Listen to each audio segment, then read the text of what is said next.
Hello, my name's Brian. I'm here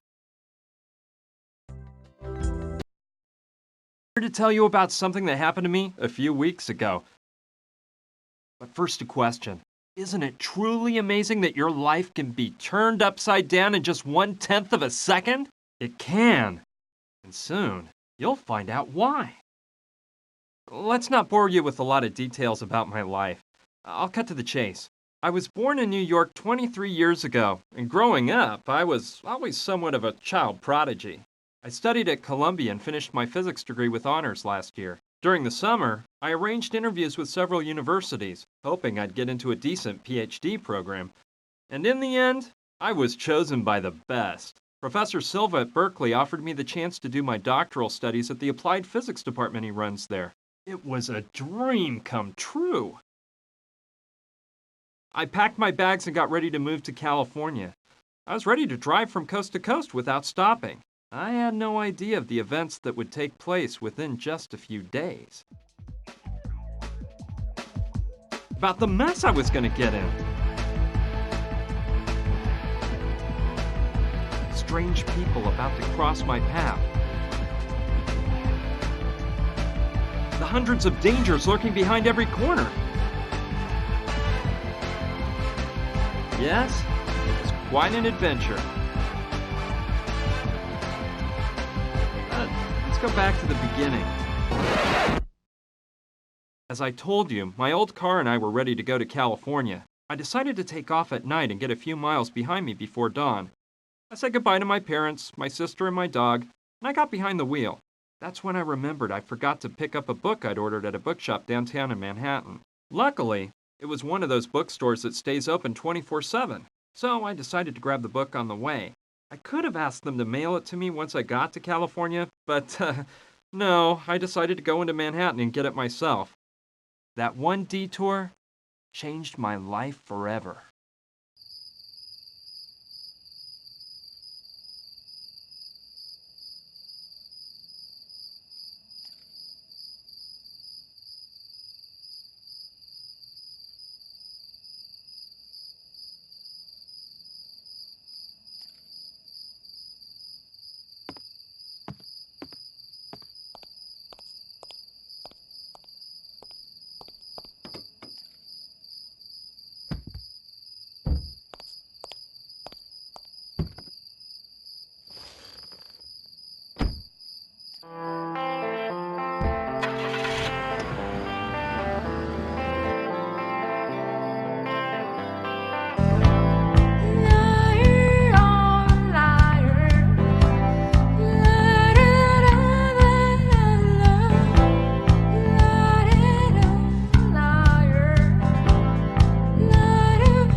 Oh my God! Stay away. It's better if they don't see us. She's unconscious. I'm taking her to the hospital. We'll take care of her in the hospital. Maybe that moron did the dirty work for us and she's already dead. Maybe, but we better make sure.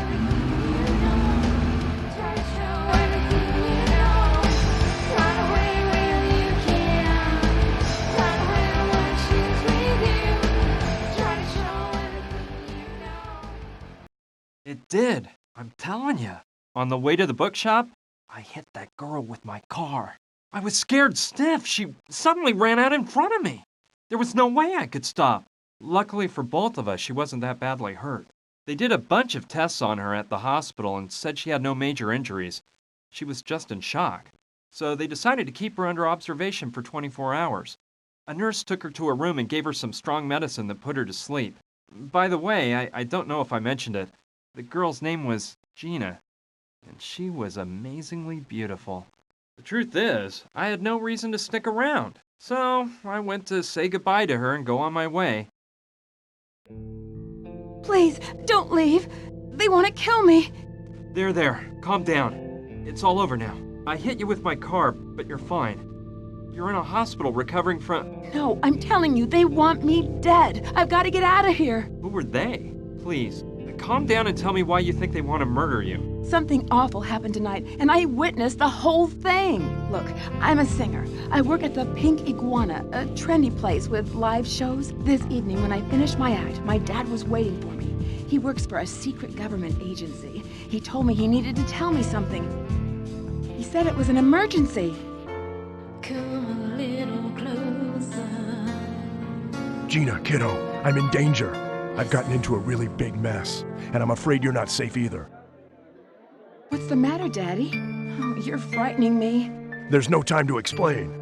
They're right behind me. I need you to keep this crucifix, and no matter what happens, don't let them find out you have it. You can't trust anybody, not even the police. But Daddy, please, tell me what's going on. They're here. Quick, grab the crucifix, and don't let them see you with me. It was awful. Some guys pulled my dad away and took him into the storeroom. I scrambled away just in time and got the crucifix without them seeing me. I followed them to the storeroom. They tied my dad to a chair and violently started interrogating him. These two henchmen wouldn't stop hitting him, and my heart froze when I saw who was giving the orders. The Sandretti brothers. The famous Mafia bosses? How'd your dad get mixed up with those guys? I don't know, but they... Get him to tell you what he knows. Beat the truth out of him, if you must. Speak. Where is it? I won't say a word. Damn you! You're gonna speak now. Speak or die. You choose. Go to hell!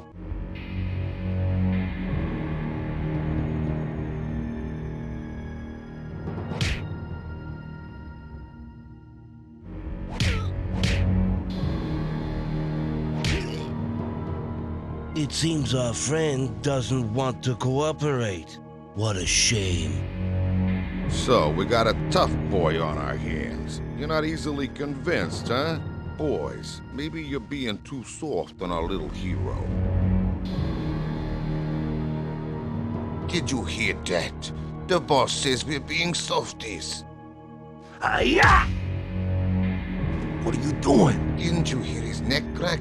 You killed him, man. Up there. You already know the rest of the story. I ran out through an alleyway, and when I crossed the street... Please, don't leave me. They'll kill me. Don't worry, just rest for now. Go to sleep. I won't leave you. She fell asleep. Those tranquilizers must have taken effect. What a story. I don't know what to think.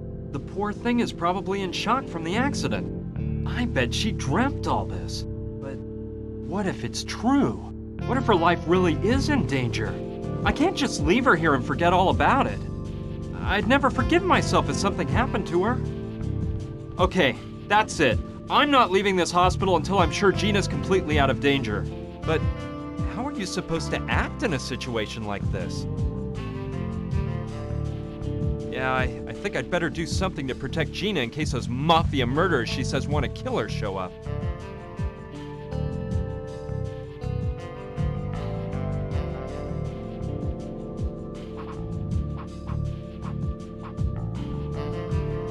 let's see. It's a map of this floor of the hospital.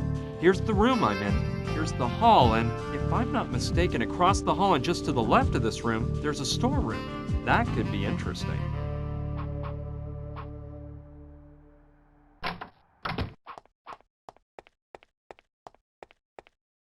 Someone threw away a marking pen. It might still work. This might come in handy. 196 proof alcohol.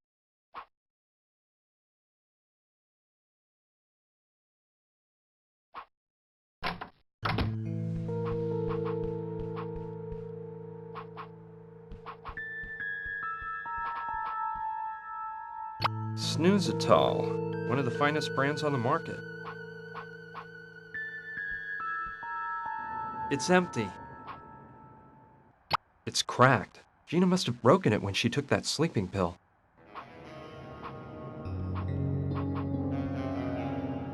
I may be needing this.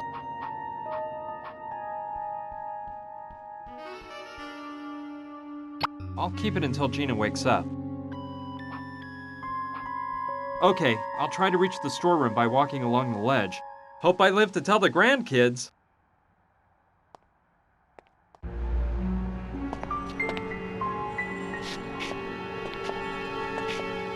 Yikes! I better not look down.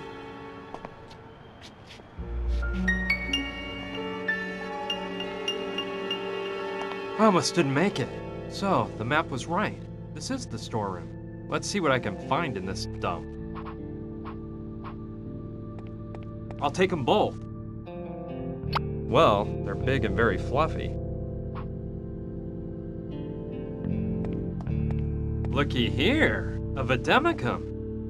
It's full of files, papers, and other hospital records. This might come in handy.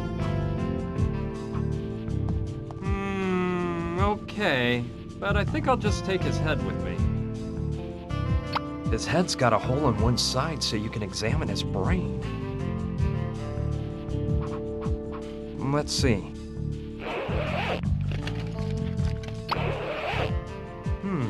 Matchbox I might be able to use. Let's see. Yes, this wig is just what I was looking for. Perfect. That way no one can see the hole in his head.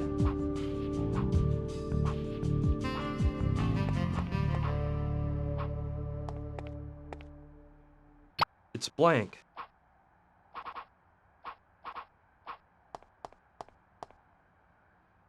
This could be useful. I'll grab one. It's empty.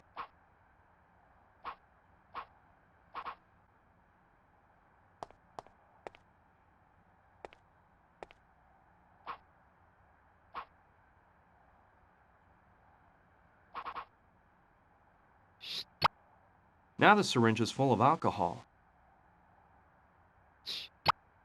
Heh, betcha that put some new life into the marker. Good. You can't tell the difference between this and a real chart.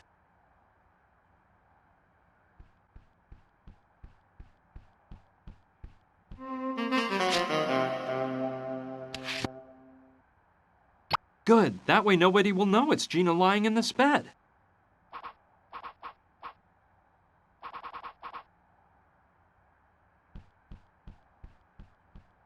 Okay, if I use the pillows to look like the body, the head with the wig and a sheet to cover it all up a bit, I can make it look like a woman is sleeping here.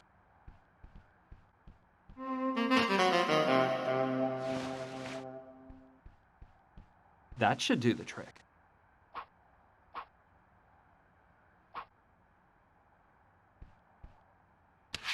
Perfect. That way they'll think it's Gina who's in the bed.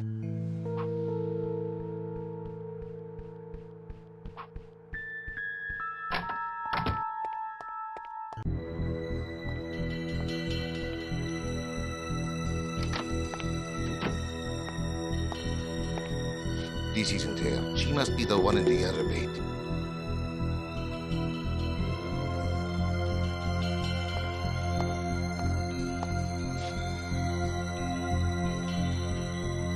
Yes. Say goodbye to the world, you little tramp. Hey!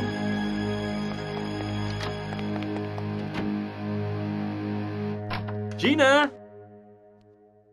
Hey! Hey! Hey! Hey! Phew. She's just asleep. But those tranquilizers must have been made for elephants. Well, the important thing is, the trick worked and they shot the dummy in the other bed. So everything Gina told me was true. They actually do want to knock her off. It wasn't just her imagination. Okay, let's calm down, Brian. Right now, they think she's dead, which will buy us a bit of time. But we can't waste a minute. I gotta wake Gina up and get her out of this place before they find out she's alive and well. She really is in danger. I have to save her. It's no use. She'll never come to.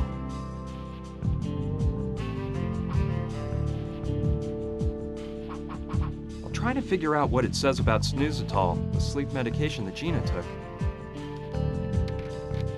It says the effects are powerful and almost immediate. The patient sleeps for hours and can only be awakened by a nice cold shower. I don't think I'm strong enough to lug Gina into the shower, so I'll have to come up with another way of pouring cold water on her.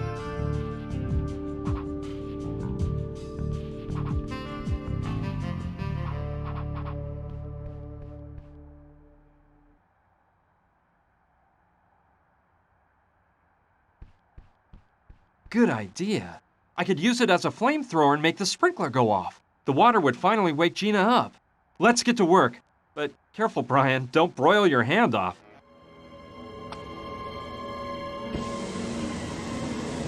Ouch! Freeze! Ow! Ah! Now you wake up! Hurry, we've got to exit. Stage left at once! But what's going on? This water, the smoke, fire! I'll tell you later. Let me grab your stuff. You can change in the car. Come on, let's get to the parking lot.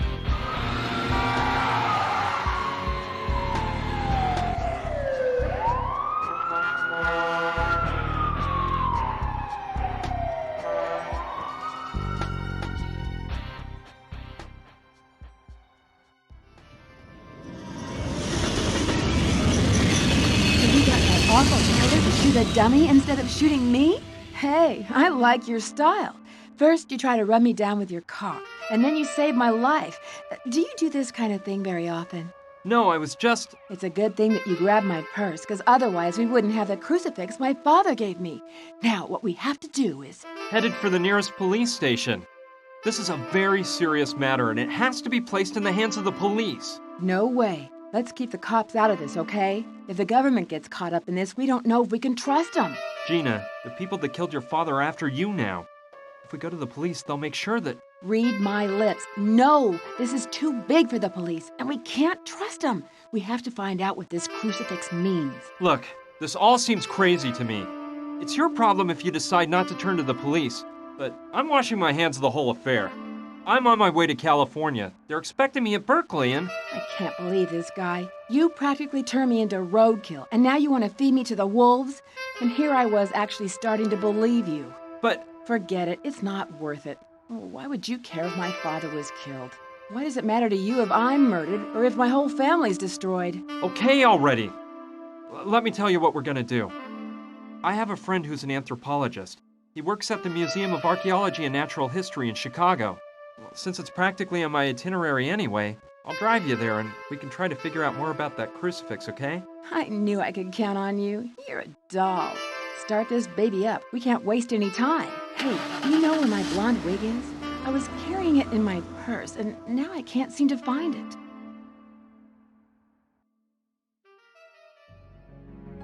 Have you confirmed that? Yes, Don Roberto. Gustav is at the hospital right now. He's checked up on it. I can't see how that girl escaped. Looks like the guy who ran over her is along for the ride. They left the hospital together. Useless idiots. Have you identified this man's car? Yes, Don Roberto. We know the model, color, and license plate number. At least you've done something, Theodore. Meet with Gustav and be prepared. As soon as we locate the vehicle, you're gonna go after them. Whatever you say, Don Roberto. I assure you, We won't let them ditch us again. I hope not. Don't worry, Roberto. Those two couldn't have gotten very far.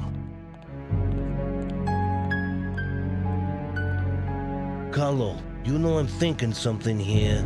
I'm almost glad that girl's still alive. What do you mean? That girl witnessed what happened, and if she talks, we're in big trouble. I know that, but it's obvious she hasn't gone to the police. I wonder why. I don't know. Maybe she's there right now. I'll bet you $1 she won't stew on us. You know why? 'Cause she knows something. I think our men spoke with her before that animal Gustav broke his neck. Besides, why else would she have been in the storeroom? Yeah, you may be right, brother. In which case, we gotta make her spill the beans. See what she knows. You're right, Carlo. We'll do that. Now we gotta get out the warning to all our boys out there. Make sure everyone's on the lookout for that car. I guess there's no other excuse for getting involved. Gina had me dazzled. I can't deny it. But what would you have done? A beautiful girl asks you for help, so what do? Kick her out of your car on some corner? I don't think so. It took us a whole day to get to Chicago because the old hunk of junk I drive is no race car. Along the way, we stopped to have some snacks and keep the car from overheating. We took turns driving so both of us could get in some shut-eye. We got to the museum pretty late, but my friend Clive knew we were on the way, so he waited up for us. Well, we made it to the museum. Let's park in the back.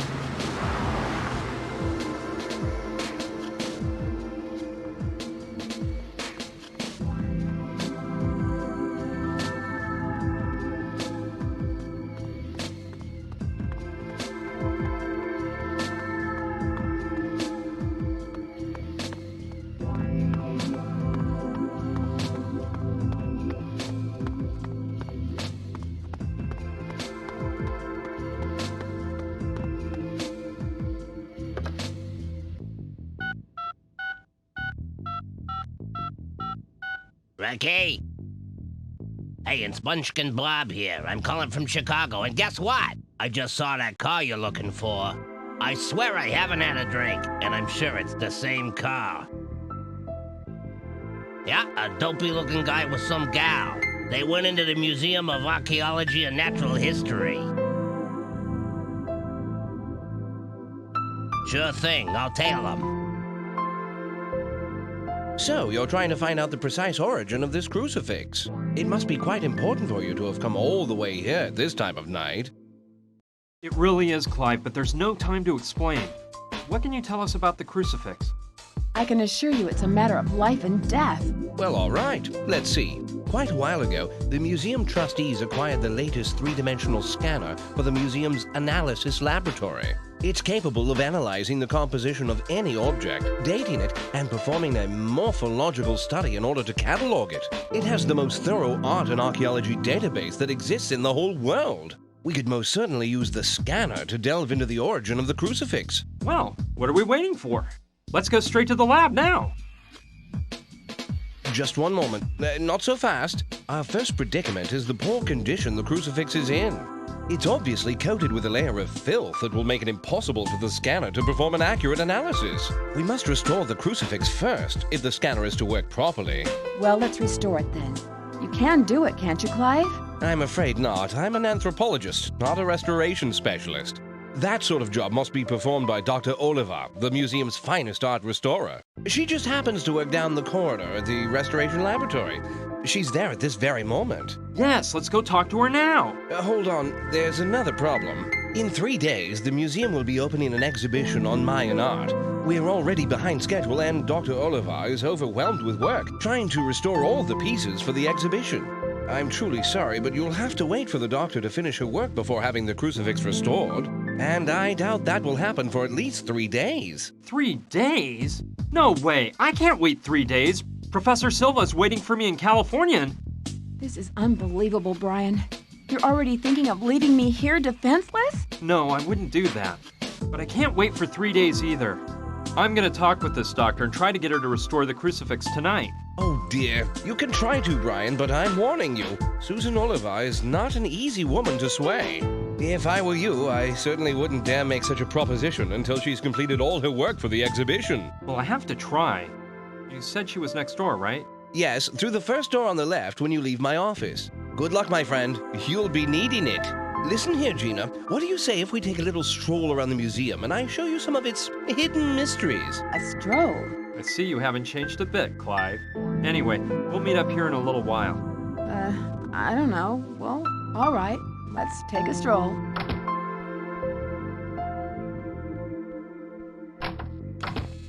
Hello? Dr. Oliva? Yes, who are you? Pleased to meet you, Doctor. My name's Brian Basco. I brought you an object to be restored. It's a crucifix which... Listen, boy, this wretched son of a Uxitza has taken me 2 weeks of work to finish. And all of the numbered objects on these shelves here have to be restored by the time the Mayan art exhibition opens in 36 hours. But this is an emergency, Doctor. There are lives at stake. My life will be at stake if the items on those shelves aren't ready for the exhibition, all right?